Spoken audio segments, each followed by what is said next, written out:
morning, everyone, and welcome to the second day of Spring I/O.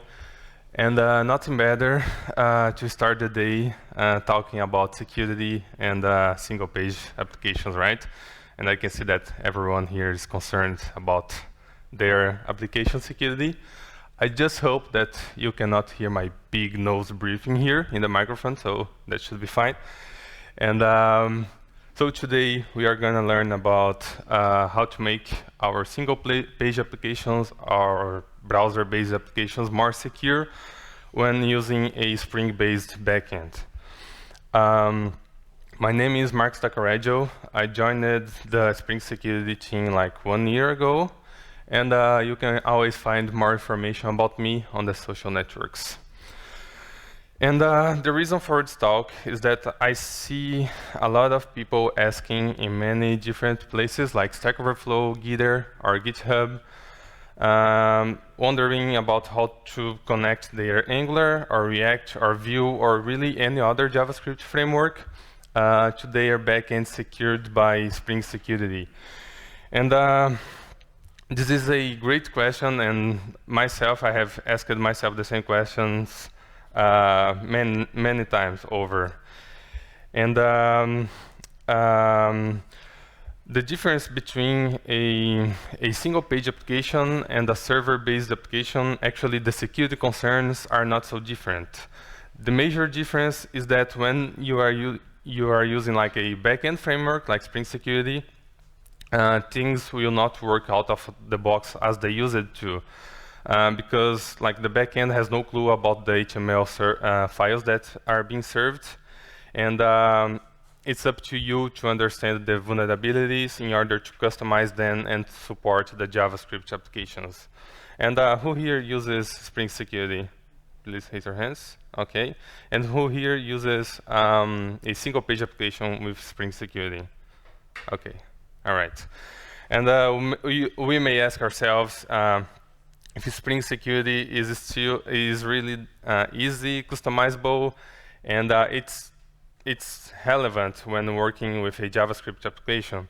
And we are going to see that the answer is yes. We are going to start with a unsecured JavaScript application and a Spring Boot backend. And step by step, we are going to make decisions about CORS, cross-site request forgery, OAuth2, amongst the others.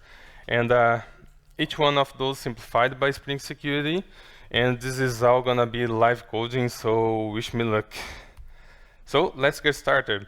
Let's see what we have, the application that we have today. And you can see that it's a simple inbox application where I can see some emails here. I can see the individual email, and I can also send emails, you know. And this application is not secured yet because I didn't add Spring Security to the backend, and so I can just enter here and see the emails. So the first thing that we are gonna do is come to the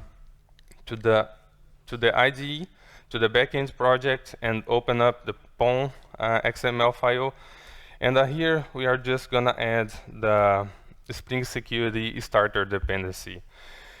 And just by doing that, Spring Boot with its auto configurations collaborate with Spring Security in order to add some defaults to your application. So those defaults are like requires authentication for every request. There is the cross-site request forgery protection, form logging, HTTP basic key, and amongst others. So let's restart the application here. And see what happens in our front end now. So here, let me open the developer tools and refresh here. Now you can see that Spring Security is in action. And the first error that we notice here, and I'm pretty sure that most of you today has had some headache dealing with cross-origin requests, the famous CORS. And there are like many different ways to solve this problem, and this problem is caused because we are working here in the local host in the port 4200, and the backend is running on the port 8080. So they are different domains, and the browser blocks that request, and also the server blocks that request by default, unless the server provides some response headers. So now that we have added Spring Security, we're going to configure it to allow the cross-origin request for our front end.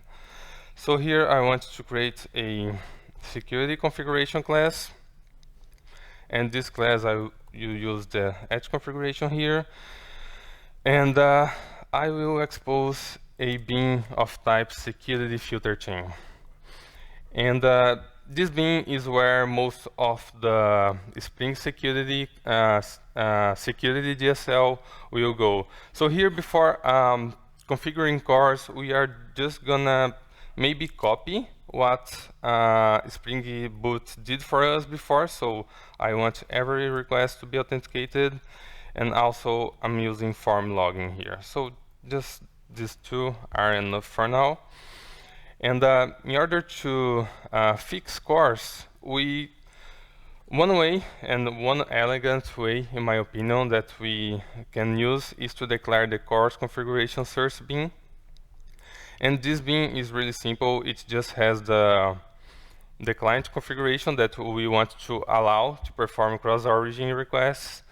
And also, we are allowing credentials here. And this allow credentials is just telling the browser that we allow the server and the client to exchange cookies between themselves.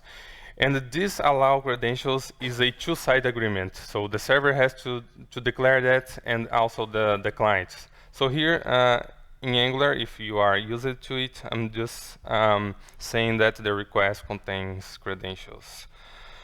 Another place that we have to change is here in the DSL. So I'm gonna tell Spring Security, please configure cores, and Spring Security will auto-wire this bin here inside the cores filter and use it as a configuration for cross-origin requests.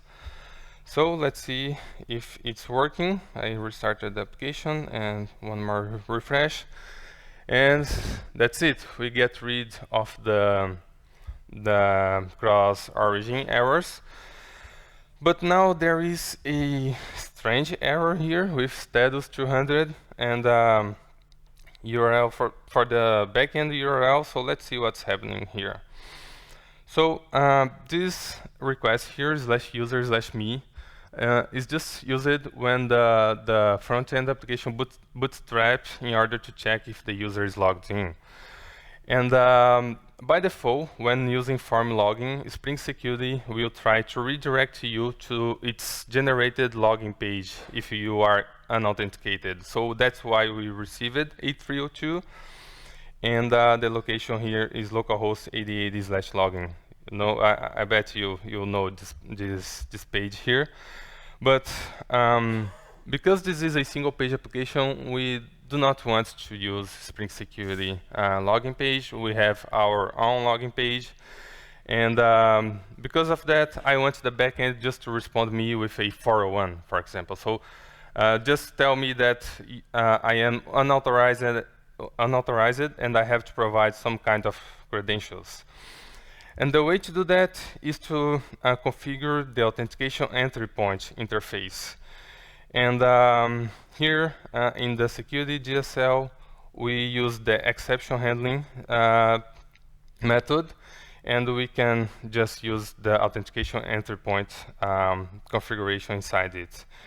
And there is a really handy implementation of the authentication entry point that is the HTTP status that will just tell Spring to respond with a 401 instead of trying to redirect me to the login page.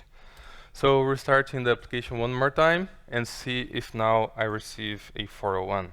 So refresh here, and now you can see here in the request that it returned me a 401. And the front end understood that status code and redirected me to its own login page. All right. If you take a look here, the same way that we customized the authentication entry point, I want to customize form logging. Because the defaults in Spring Security is really try to redirect you to the saved pages or to the login page with some kind of error parameter. So here I am telling Spring Security, if the authentication succeeds, just respond me with a status 200, and if something fails, respond a 401, right?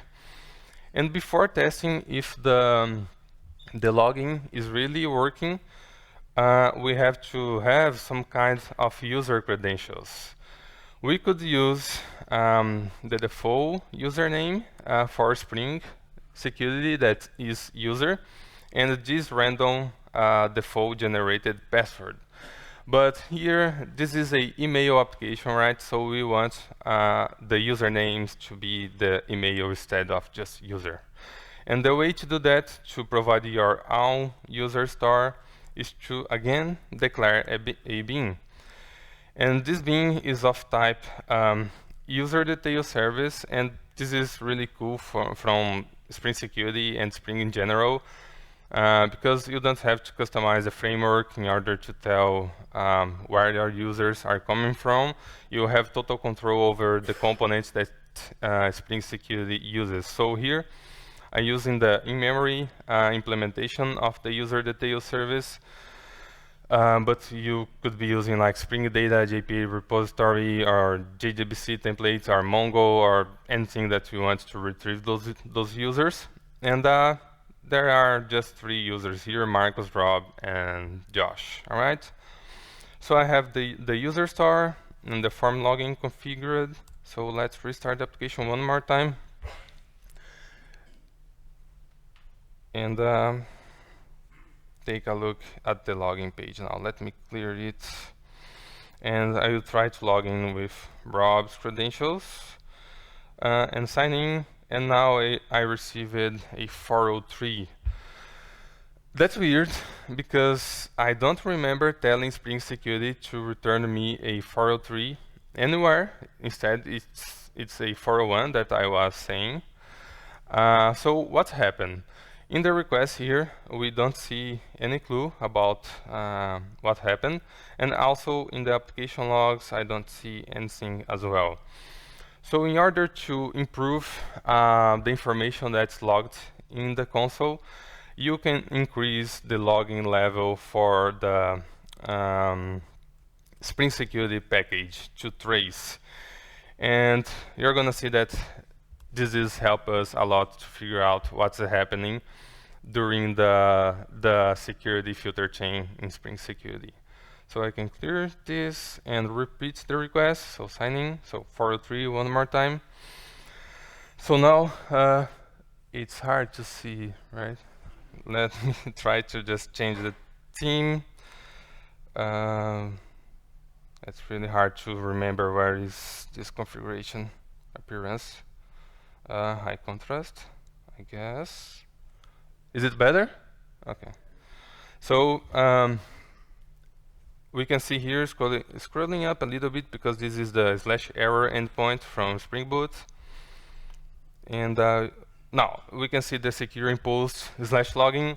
And a little bit down further here, we can see that it says responding with 403 status code and invalid cross-site request forgery or CSRF or CSRF token found for /logging.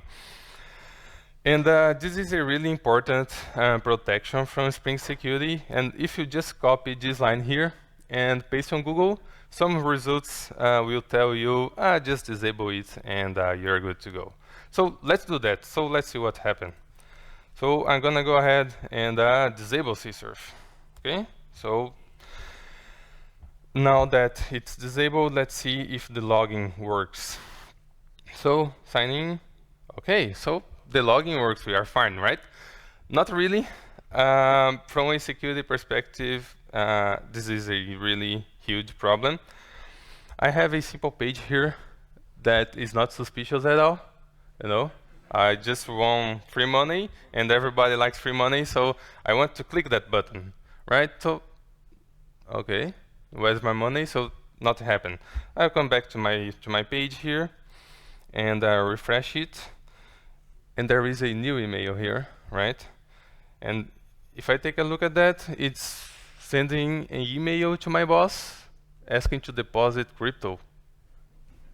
So what happened? So let's take a look at this page here. And it's simple as that. You know, it's just a form that will make a post request to the /mail/send endpoint of my backend. Whoops. And sorry. And there is some malicious payload going on here. And how that happened? So let's take a look here. The cross-site request forgery uses the ability of the browser that when it detects that the request domain matches some cookie domain that is in the browser, saved on the browser itself will add that cookie to the request automatically. And it doesn't matter from which page the request comes from. So if the cookie was provided from localhost 8080, and the request is going to localhost 8080, so the cookie is going as well. So when I was in the malicious website, I clicked on the button, and when the request was sent to the backend, the browser added the session cookie, and the server just understands that this is a valid request. You have the user's identity, that's the session, and okay, so I'm gonna process that request. But that's not something that we want to be exposed, right? So we are gonna use something called the double submit cookie pattern, and we are gonna still have the session cookie, but now we are gonna have another cookie with a type of CSRF token. And this cookie, this CSRF token cookie, will be sent in the request as a cookie, of course, but it will also be sent in the request as a header or maybe in the request body. And the browser does not add the CSRF token in the request header or in the body by default because the browser has no clue what's happening. And when the request arises the server will just check, is the token inside the cookie equals to the token that's inside the request? And if they match, okay, the request is valid. And if they don't match, so you get a access denied or a 403. So let's see how Spring Security makes it easy for us to configure double submit cookie pattern. So instead of disabling it, we are gonna tell Spring Security to use a CSRF token repository, actually a cookie CSRF token repository with HTTP only false. And because with HTTP only false, because we want JavaScript to access that cookie value and add the token in the request for us.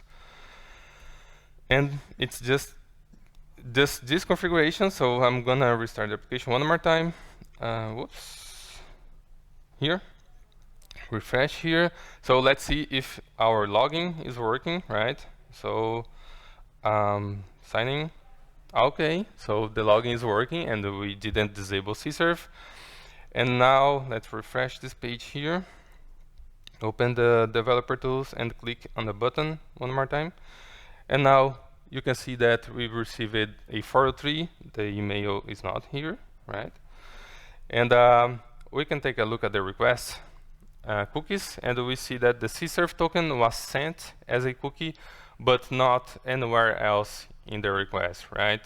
And if we take a look here at the, for example, where is it? Oh, here.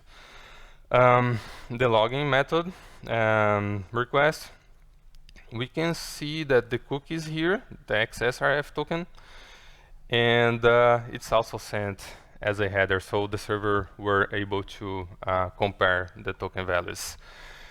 So you may be wondering when I retrieved that cookie, and that cookie really comes from any request that you may perform to the backend. So here, let me just take a look at this request here.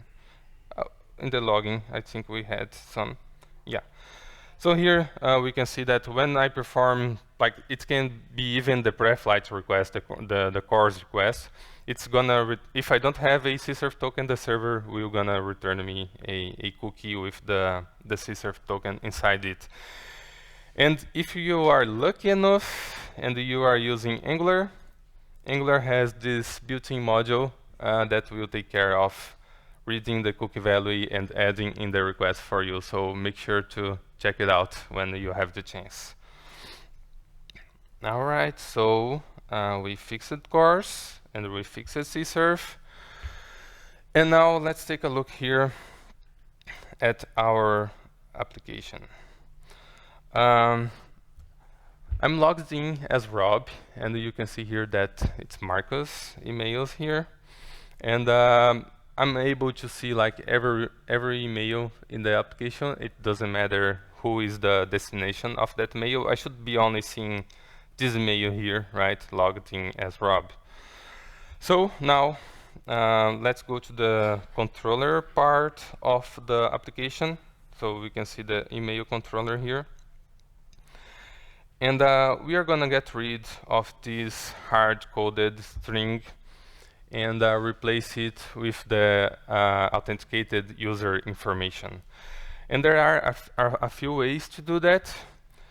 One way is to use the security context holder class, which is a special class that uses the thread local pattern in order to store the security context associated with that request. And because this is a servlet application, and each request is bound to a thread, so you can rely on the thread local pattern with no problem.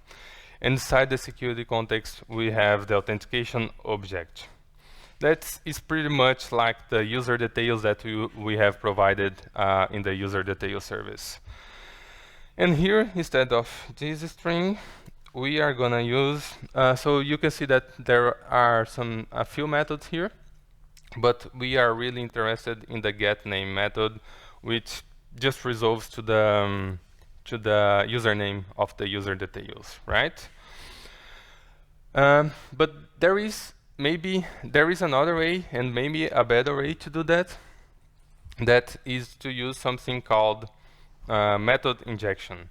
And method injection is a Spring feature that allows us to inject some objects directly into our method, so in the controller method here. And Spring Security here collaborates with Spring in order to provide the authentication method for you. So, and the way that Spring Security resolves this object is pretty much the same way here, so, but it's under the hood, you don't have to care about that. So instead of using this line here, we can just clear it and inject the object automatically.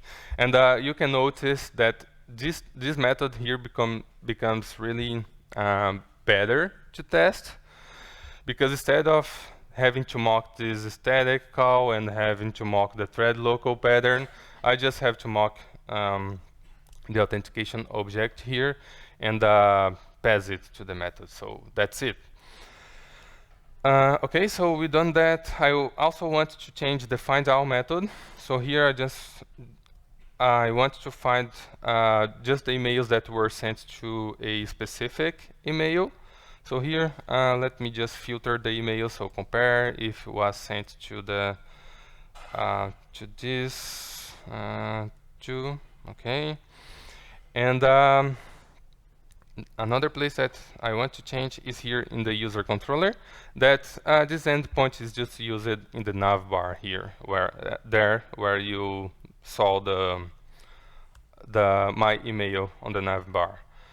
So now that we've done that, let's restart the application and see if we were able to personalize it to the authenticated user. So now logging as Rob again. And okay, so the navbar is correct, and I can see the email that was sent to the authenticated user. And now let's take a look at this mail here. Pretty simple, right? And if you, I'm not sure if you folks can see the URL, but there is a number there, 12. And what happens if I change that number to something else, like 10? That's weird, because now I can see an email that was sent to another person. And this is called the insecure direct object reference. And this is pretty bad, because we should be not allowed to see other person's email.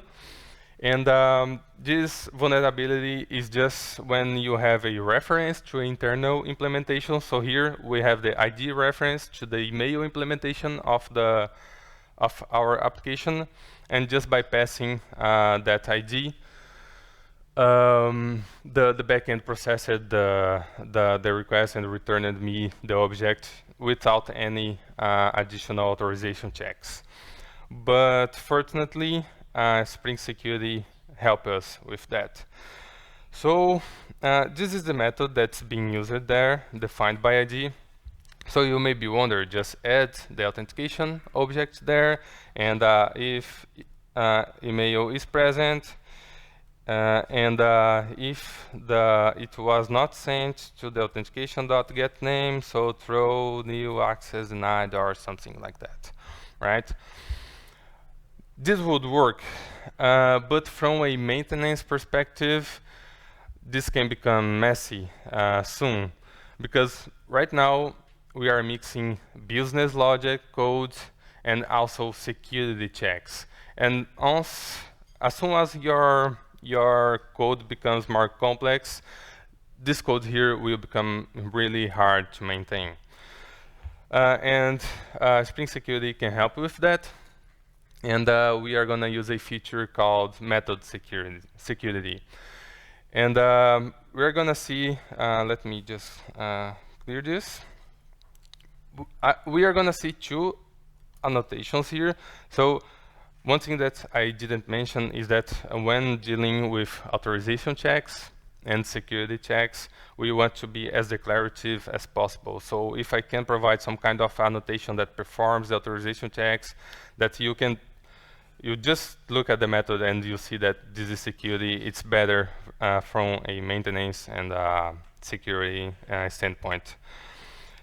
We are going to see those two annotations, the pre-authorized. Whoops, it's not post-mapping, it's post-authorized. And the pre-authorized is a annotation that runs some code before your method is invoked. And the post-authorized runs after your method returns. And here, in order to check if the email was sent to the specific user that is authenticated, we are going to use the post-authorized, because we have to have the response entity here available for us. So let's just clear the pre-authorized. And inside the annotation, we can add spell expressions. And here we have a special object that is the return object from the method. I can access its body because it's a response entity, and I can also check the to property. And I can compare to the authentication.name. And once again, Spring Security is collaborating with Spring in order to provide the authentication object here. We can clear it from the method, right? And here it's a pretty simple check. And if our logic is complex enough, because this is a spell expression, you can do something like that, like return object, authentication, and let some bean take care of the security checks, right? But because this is a simple check, we are just going to use the expression directly here. And because the method security does not come enabled by default, we have to come here in the security configuration and just use the enable method security annotation. Okay? So let's see if now we are protected against IDOR, or insecure direct object reference. So refresh here. Rob, sign in, check that email, and now change the ID to 10. So not found. I was not able to see that email. And let's see the request here. So a 403, our security check worked fine. And you can place this annotation anywhere you want. It can be in the controller, it can be in the service, it can be even in the repository. So it's up to you where you want to use. And there are many other annotations like post-filter, pre-filter, so you can check it out in the documentation, the Spring Security documentation.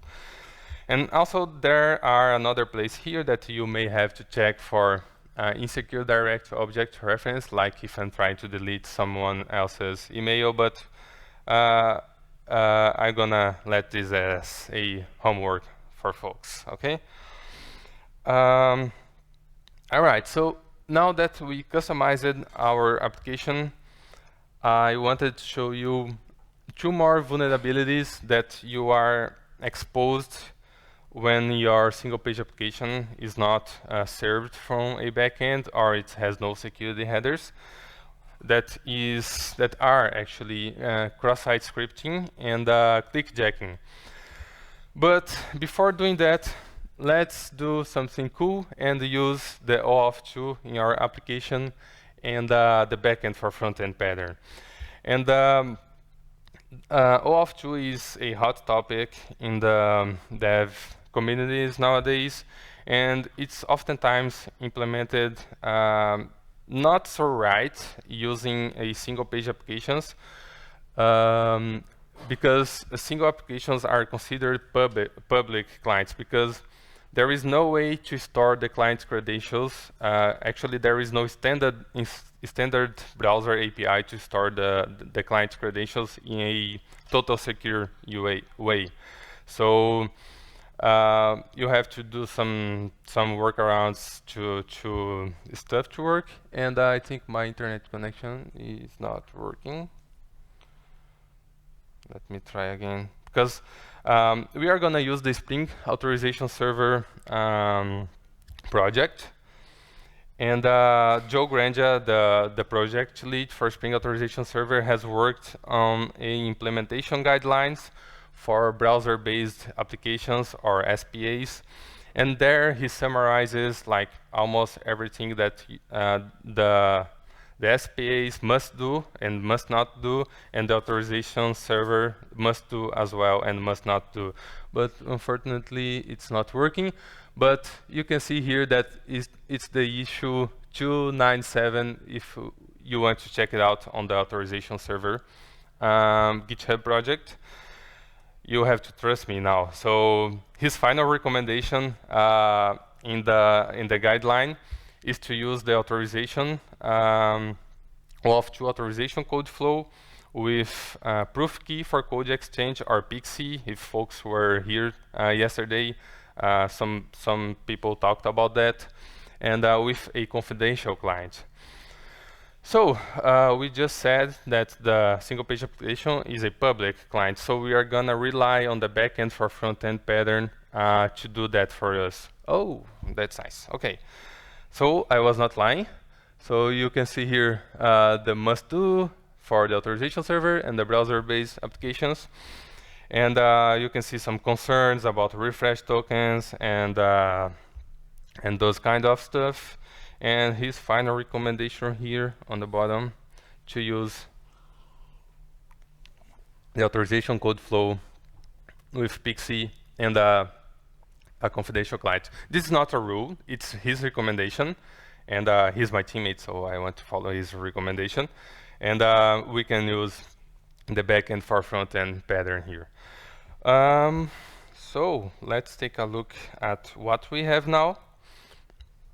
So our single application is served from the ngserve command, or it could be like served from a CDN, and there is no security headers in the application. And if I want to add it, I have to do it manually, right?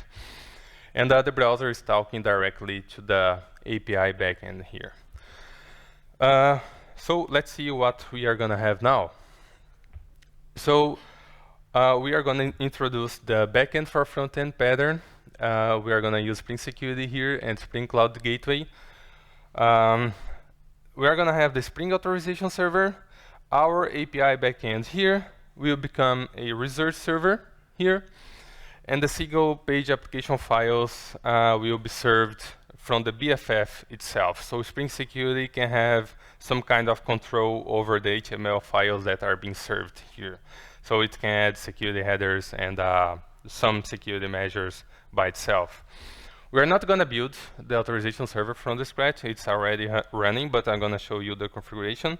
But we are going to take a look at the BFF configuration and also transform our backend into a research server.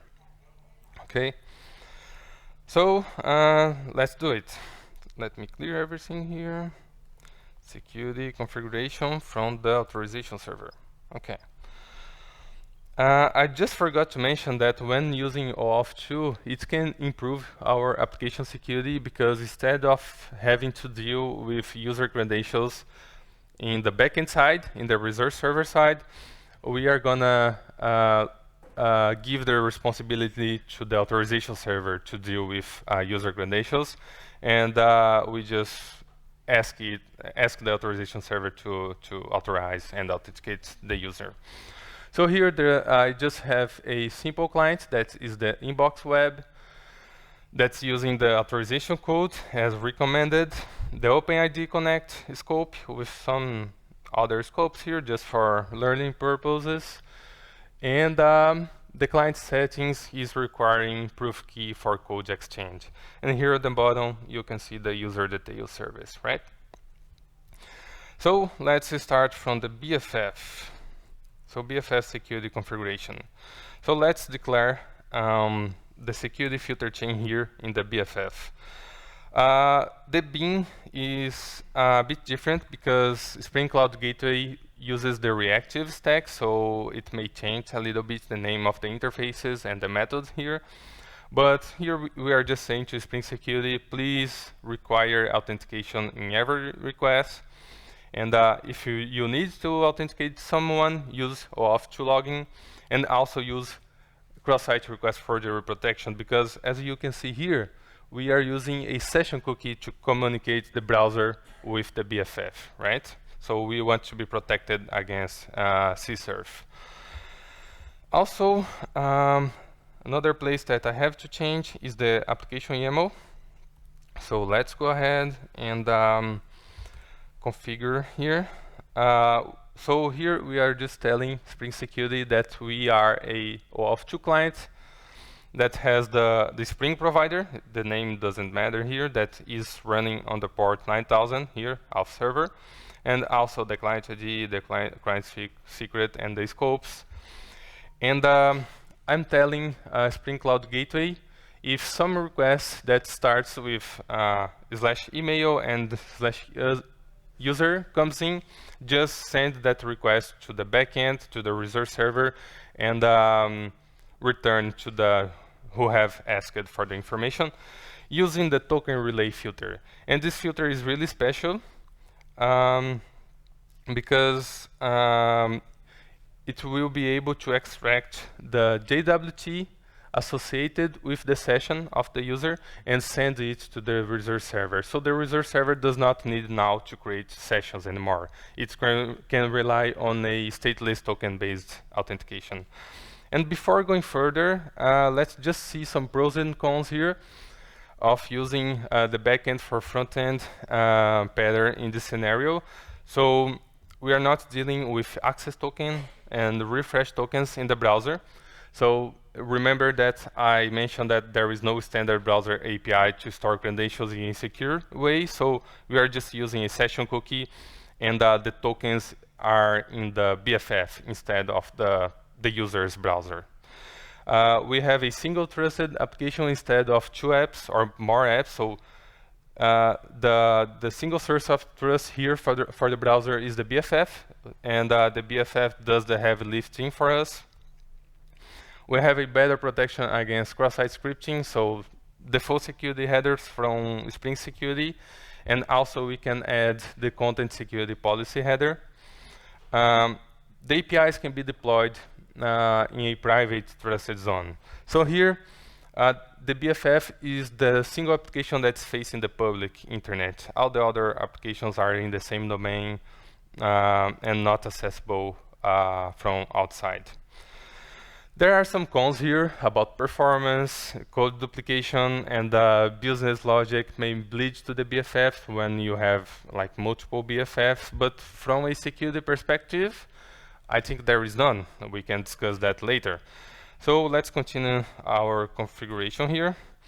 So for every other request, I just want to redirect it or forward to the port 4200. That is my single page application, right? So let me start the BFF application. And now the best part, in my opinion, is to change our API backend to be a resource server. And to do that, we can change the security dependency to the OAuth2 resource server, because this dependency here, the resource server, already brings the Spring Security dependency.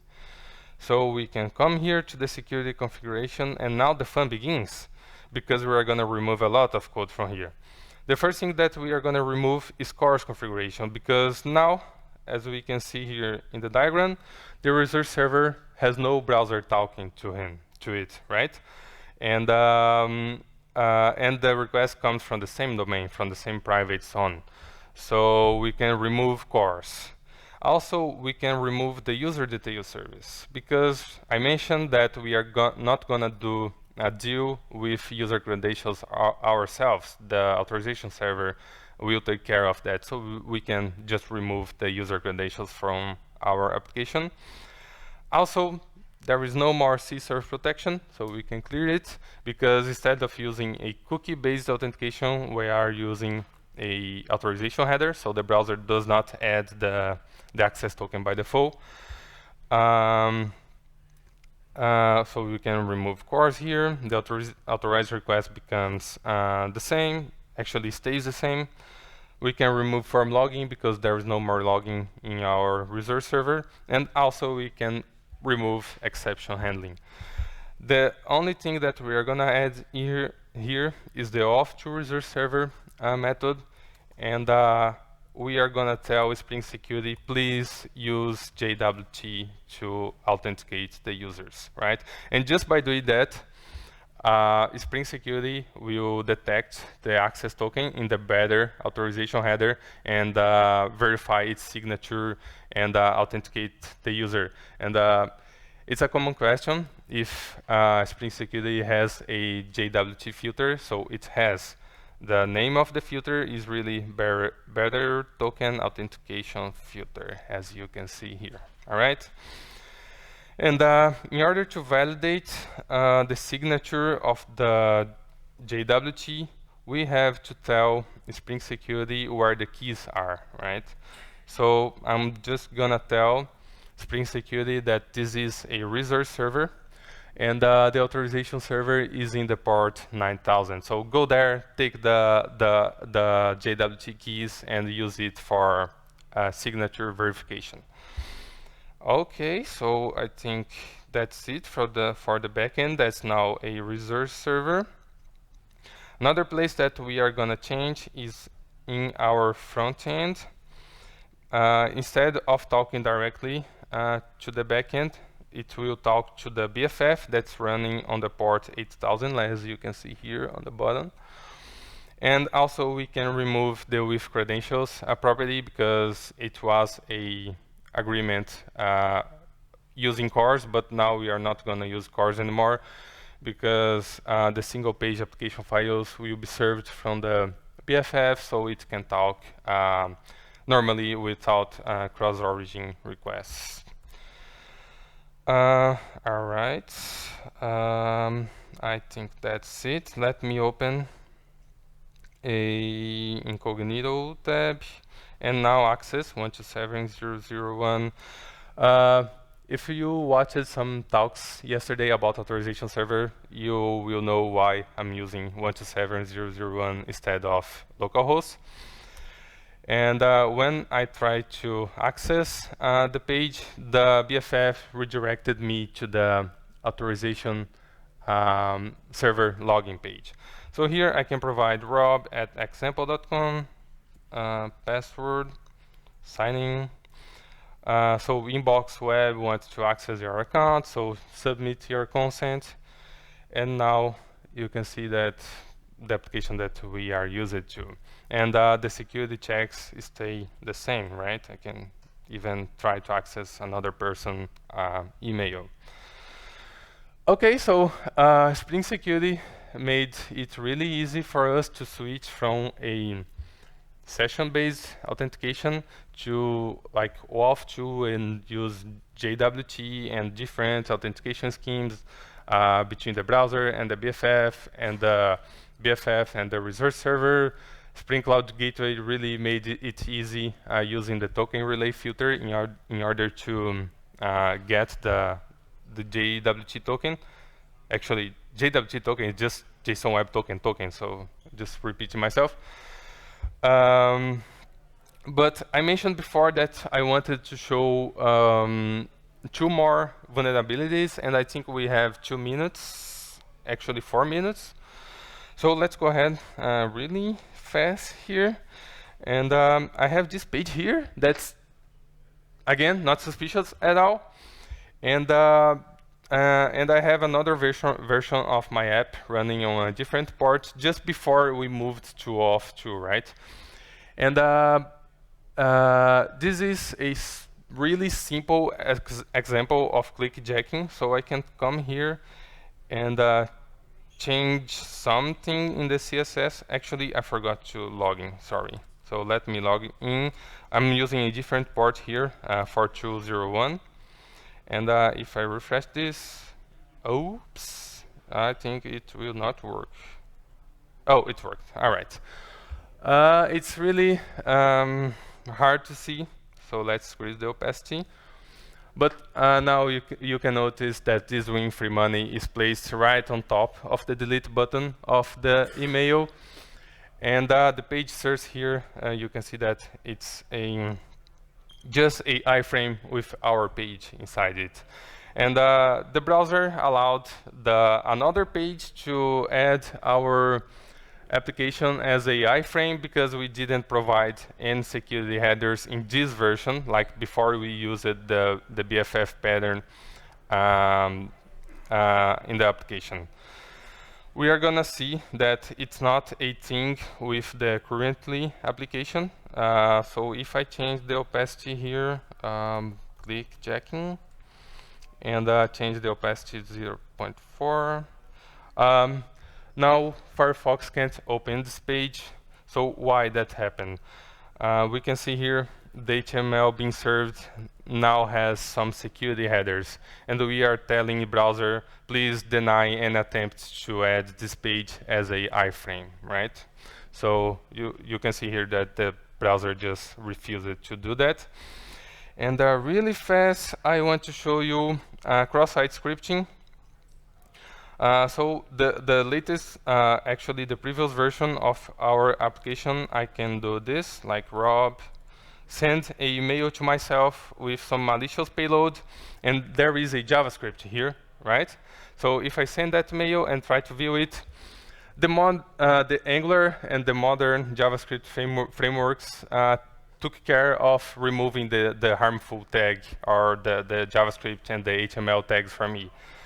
But this is an email application, right? And I want Angular to please render the HTML tags, and because I trust the content that comes from the backend.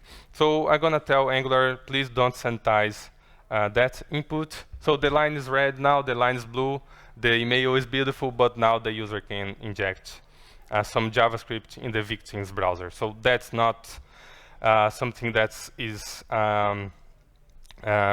cool to have in our application. And we can improve our cross-site scripting protection by providing a header that is the content security policy header.